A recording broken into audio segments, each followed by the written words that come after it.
everybody, this is Nekome and today we are reacting to the Season 3 Rewrite 1 out of 4, The Walking Dead The New Frontier. The reason why am I doing this is because somebody recommended to me in my, actually not mine, in Skinny Son's Discord community, so I really wanted to do a live reaction to this. I heard that it's good, so that's the reason why, and I wanted to Mariel B, I really want to see what you have here. In case you've watched my Season 2 videos, you might ask, will you pick the A&F story where Season 2 left on those videos? To that, I say yes and no. I'll have two takes on A&F. This here, where I'll pick pre-existing elements from the game we already know and try to improve it. I haven't seen your other videos, but I really like. If I like these videos, I will probably watch those because season 2 is the season that has season 2 has so good elements, but I feel like they waste it. Like I said, they have so colorful cast and they don't really use it as their full potential. So I will be really interested to actually see that too. So let's continue. I ask that you leave a like right now. I will If leave a you're new like here, because thank you, feel welcome thank to check you, the video thank out. you. And if you enjoy it, subscribe. No, I like it. So remember people, same thing I did for Season 2, alright? I'll mostly make use of cut content. Oh my god, guys, look at his avatar. He has Kenny's car. Yes, Kenny Gang Unite. Kenny Gang Unite. Yes, Mariella B, Kenny Gang, yay. I feel like A&F is the game Telltale had the most problems while producing. Important people leaving the company and stepping down from important roles on halfway its production. November 2017, Mhm. Telltale fired around 90 employees without a further notice. I remember some of this drama, And then on not really that 2019, well. remember how I said in my previous video how Season 2 was also rewritten and changed? Yeah, Yeah, it was. and I'll try multiplying it for like by 3 or 4. What, really? That's so interesting. Oh my god. I knew it that season 2 had so many problems.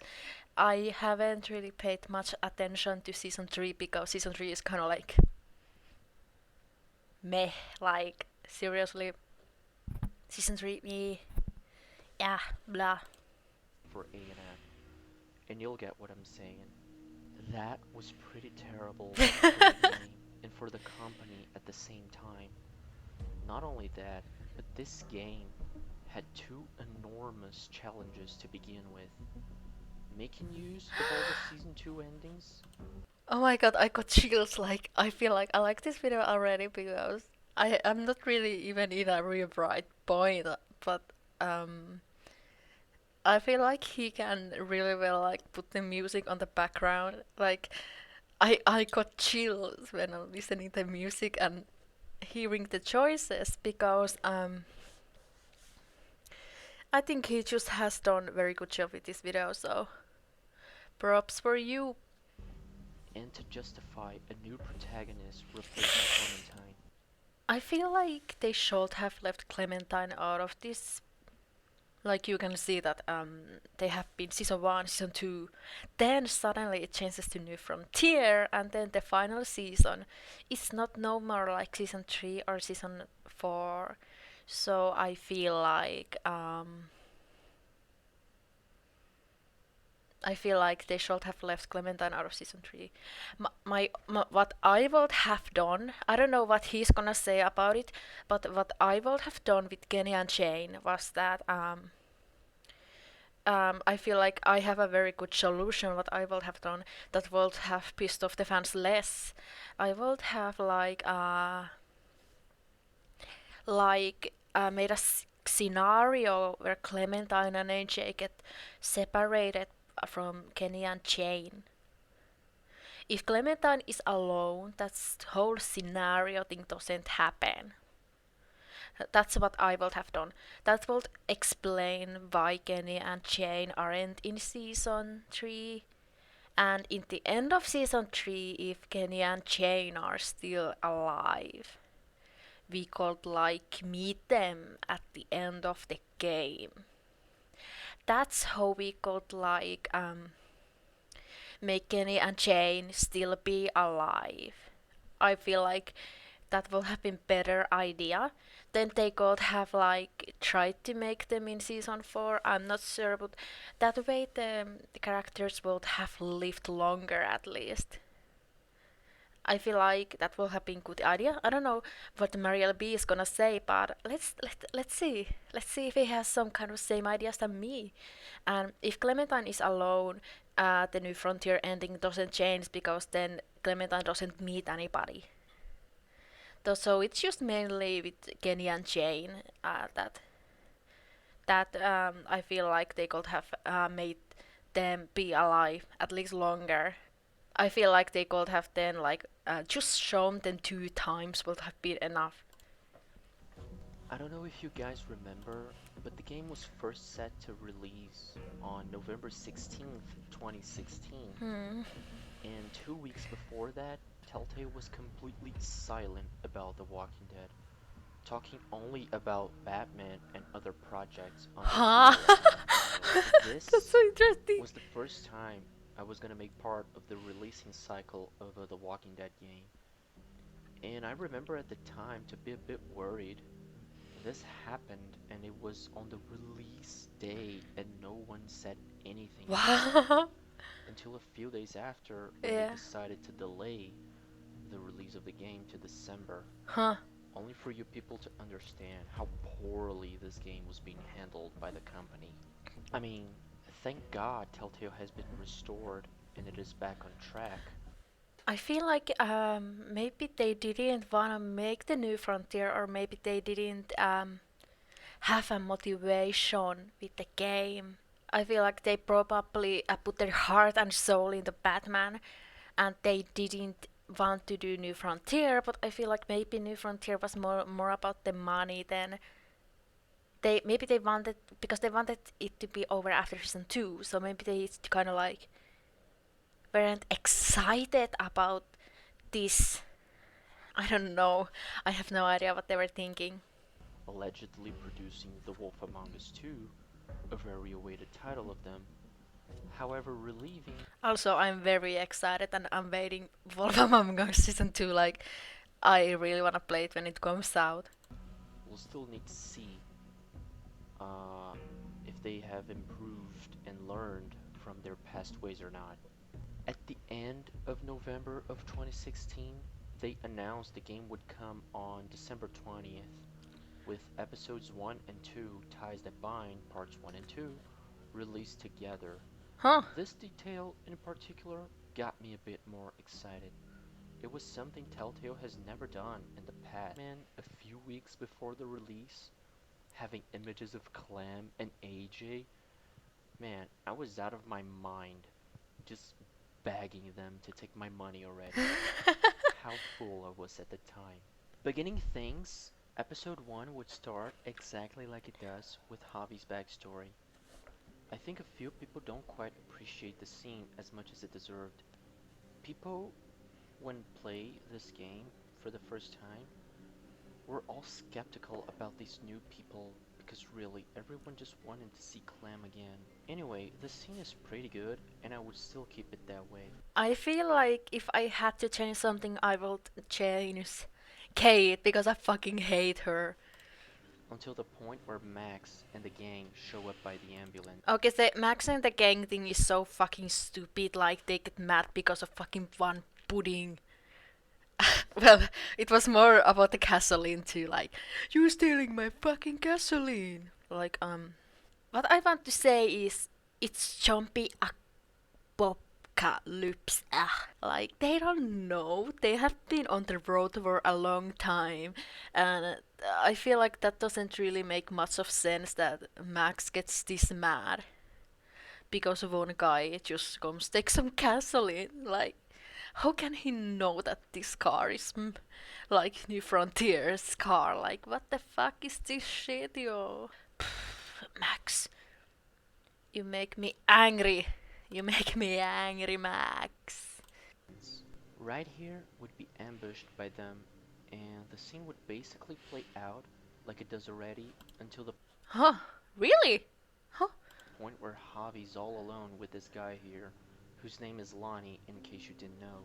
As cut animations suggest, Javi was supposed to accidentally shoot Lonnie's ear in this scene where they were fighting over the pistol instead of Huh. just knocking him out, like it happens He already. will still survive this bad as well. I guess the drama will make more sense.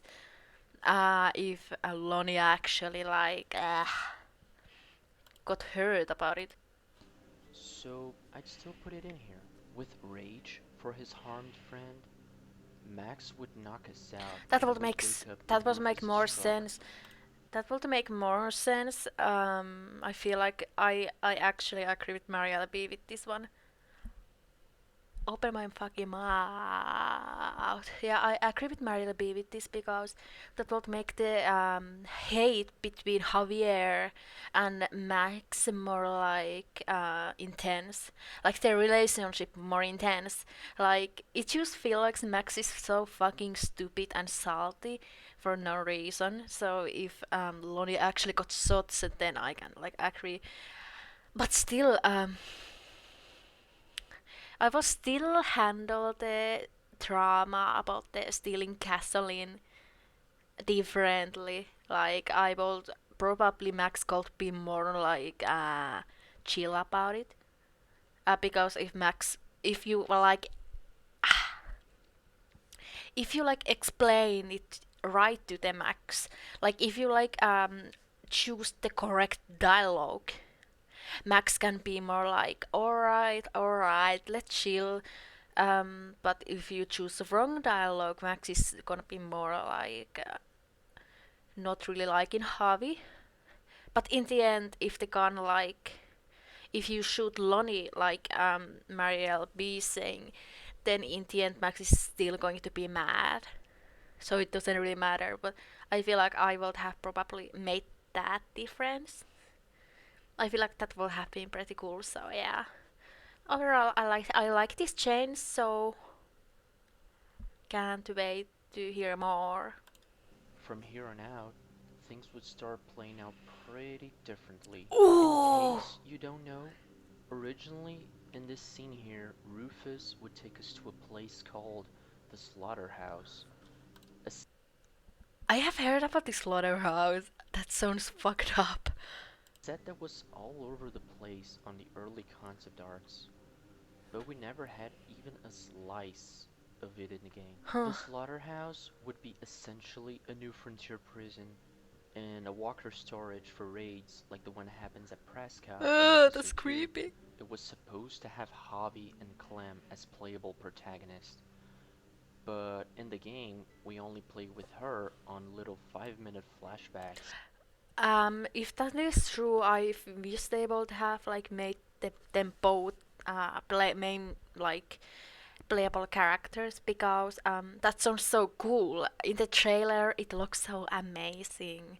So yeah, yeah, that's amazing. That wish that I would prefer that way more. That would make it so Clementine is not always alone. Then there's somebody that is by her side, like her teammate.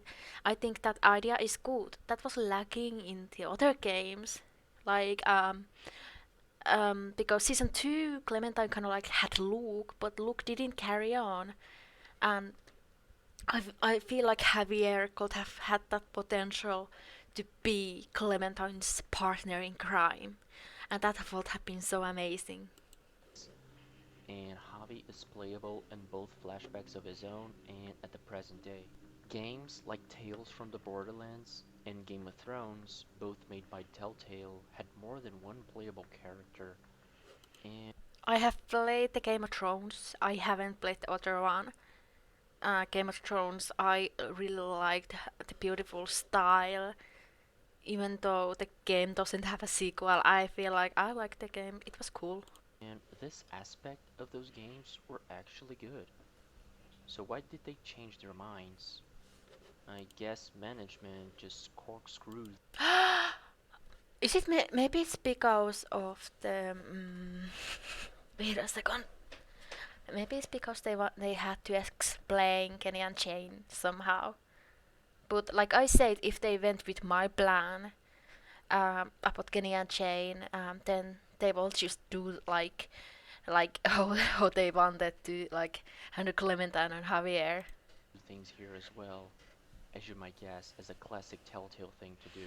The both characters would meet each other here.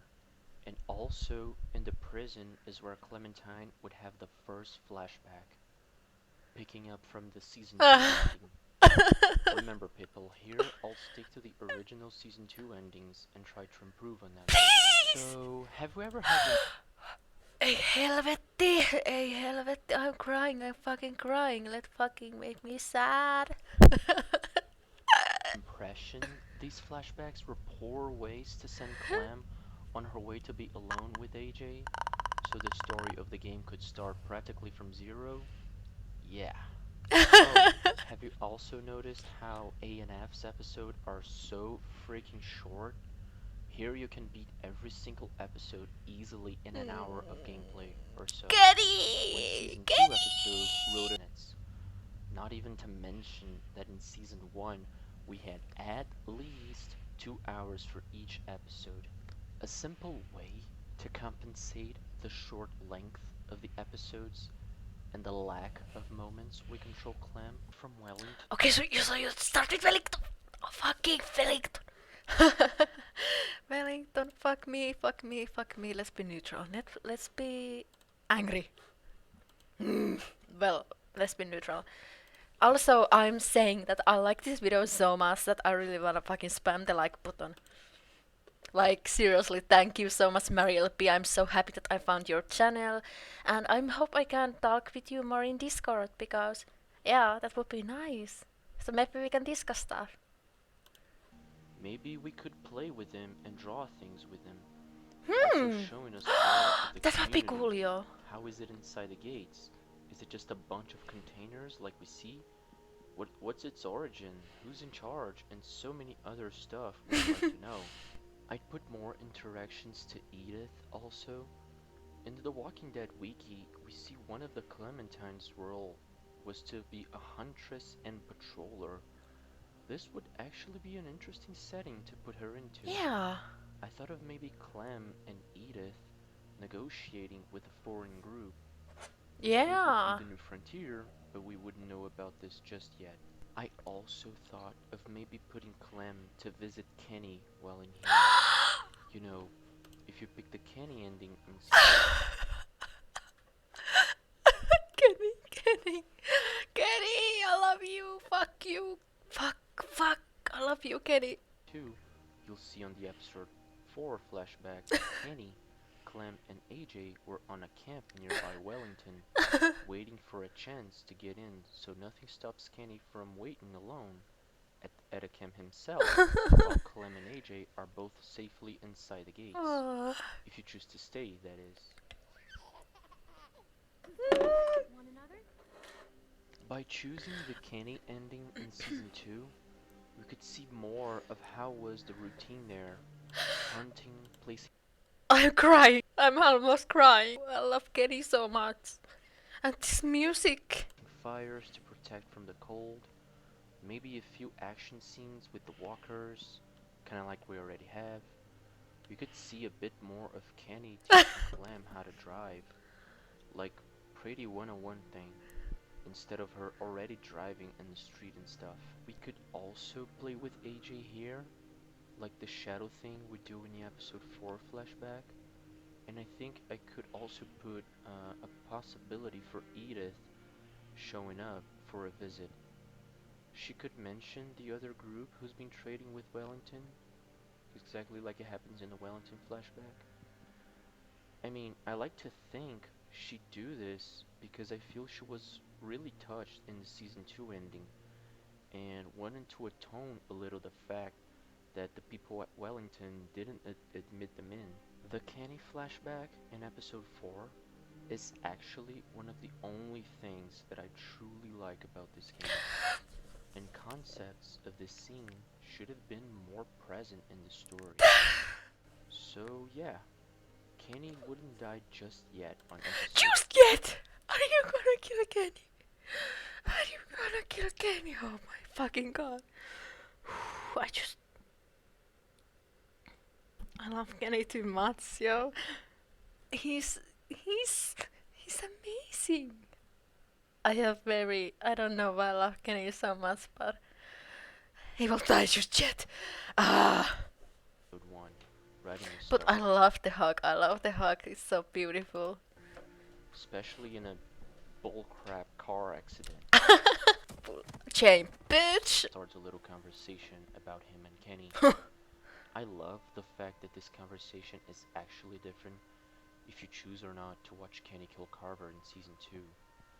This scene would happen no matter what choice you picked in the Jane endings, because this here happens a few days after that at most, so there wouldn't be that much difference. But after that, there would be certain differences if you choose to let the family get in or not. So I'd put the father, whose name is Randy, to break in house during the night to steal food in case you did not let them in. The confrontation would result in Jane dying. It could be an accident, she could have tried to save us, but in the end, Jane would die and Randy would leave with lots of stolen food. Jay. If you let the family in, Randy, Patricia, and Jill would live harmoniously with Clem, Jane, and AJ for a few months until the point where we have the little conversation in front of house, where we get to put a middle name to AJ and all. I like to think the family could be a part of this conversation as well. Jane Mm. would then say she's not feeling okay Bitch! and would try to rest a little, and then we'd get up to see that she committed suicide. Ugh. People oftenly say that this death is pretty bad, but I have to disagree. Kenny's death is bad. Wellington being overrun is bad. This here is completely in character for her to do. She's Oh, really? Like, I always, for some reason, I thought that it was out of character because Jane was always saying that survive no matter what, bitch! Like, I felt like it was out of character, but I really wanna hear your explanation, like, why you think, it was character in character. all about the survival type, and just remember how she was totally crazy on season 2 about Rebecca being pregnant. Season Oh! Oh, yeah, she was. She was. And still, everybody's like, Kenny is fucking nuts. Like, look at Jane, bitch. oh hey, what are we gonna do with the baby and all? The sole thought of her getting pregnant scared her to death. And a plus, it has continuity from season 2 episode 4 Amid the Ruins because the baby is Luke's. Aside Oh. of her dying, we would also have a little moment burying her, as concept art and cut content suggested that was supposed to happen. But there, we'd have to the help of the family. I will say that I really like his idea that if you don't let the family in, they will steal from you. I really like that idea because it's kind of like karma. It's karma if you don't help the other people. I like that because then it doesn't really go like Jane wants to it to go. It's so fucking lame. They say in the game that that asshole family you let the in, they did that and blah blah blah. Like I feel like I would have preferred this way more what he's explaining now. And would be a choice to carve on the grave the name Jamie right next to hers. You know, Jane's sister, Jamie, Oh, in case you remember. If Randy yeah. kills Jane, we'd also bury her and have the option to carve Jamie's name, but Clem would do it alone. Huh. Is she losing her finger? Have you ever had the internal urge to asphyxiate Arvo with his own guts? Yeah, me too. So being alone would make us have a more suffering atmosphere, a sort of vibe we have in season 2 just after Clem is bitten by Sam the dog. Here we'd be tired, hungry, and with AJ on our backs. We would then try to hunt bunnies, like it is shown to us, but the sequence would be longer, with actual gameplay Oh, section to it. that's We would nice. hunt, and then we would escape from a few walkers, even fighting a few of them. We would place a fire to cook with AJ, showing at last to the player how hard it would be to live with a baby out on her own. On the next day, we would calmly wake up, walk for a whole day until we find a little settlement at night. Clem would investigate the place and find people there Ah, sleeping. Mike and Arvo. Here we'd have two scenarios depending if Bonnie survived the bitch! thin ice on season 2 or not. If Bonnie died, the scene would play out like this. We would approach them to verify who they were and then see that it was Mike and Arvo sleeping. We'd then Kill! have the option of stealing them. Right after you made your choice, AJ would cry a bit and they would wake up. I will just fucking steal from them, like, I will be like, bitches, yo, like, I fucking hate you guys. They would be startled to see you and the moment would be tense. Gunpoint and all of that, pretty similar to the scene where Arvo shoots Clem in season 2. The player would then think things like, oh hey, I've been here before, or oh, I can't trust them, and so on. But Mike would actually try to amend things between them. Yeah, I can see that. I have to say that Mike, in my mind, Mike is very like underrated character. I heard that he had way more plans in the original story, but they didn't go with it. So Mike doesn't really have a role. Mike seems to be kind of nice guy, so I can totally see it. This is in his character. Claiming he regrets so much what happened Mike. to her. Even Arvo would be kinda sorry. In What? Even Arvo will be kinda sorry. No, he didn't look sorry when he fucking shot me in the chest. here, Mike would be the one holding the gun, since I find it really hard for Mike to trust Arvo with the gun after what happened in season 2. Mike would drop his gun to make his point and that he wasn't gonna hurt her. And right here, I'd put a pretty interesting choice in my opinion. To shoot Arvo and run away, or putting the weapon down so we could have a conversation with them. I feel like so many people would fucking happily like fucking shoot Arvo to death. That's very interesting. I feel like myself. I feel like I don't usually do aggressive things. I usually do them when I'm in danger. But this is like I like Mike, so I don't really want Mike to like hate me. So I won't actually not shoot Arvo. Here, we could tell them exactly what happened after they betrayed us in season 2. The whole thing with Kenny and Jane, who she killed and who she left, and how hard it has been living with AJ alone. Mike would really put emphasis on how sorry he was for everything that happened. And You Arvo would better. also be, even though he'd be making those Arvo faces to you and all. Fuck off, Would you Arvo. say Arvo gets so irritated when accessing those painful memories of his dead sister that he pushes a pistol to kill us, and we have to shoot him before he does? Arvo dies, and the flashback ends with Mike perplexed, looking at the scene. Having two variants for each of the endings you picked, seeing choices mattering more than they Hmm. do in the final I game. really like this. The I like player this. would see more of Wellington and Edith.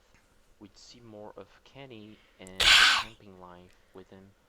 We'd see the consequences of letting the family get in or not, with Jane both dying by the hands of Randy or committing suicide.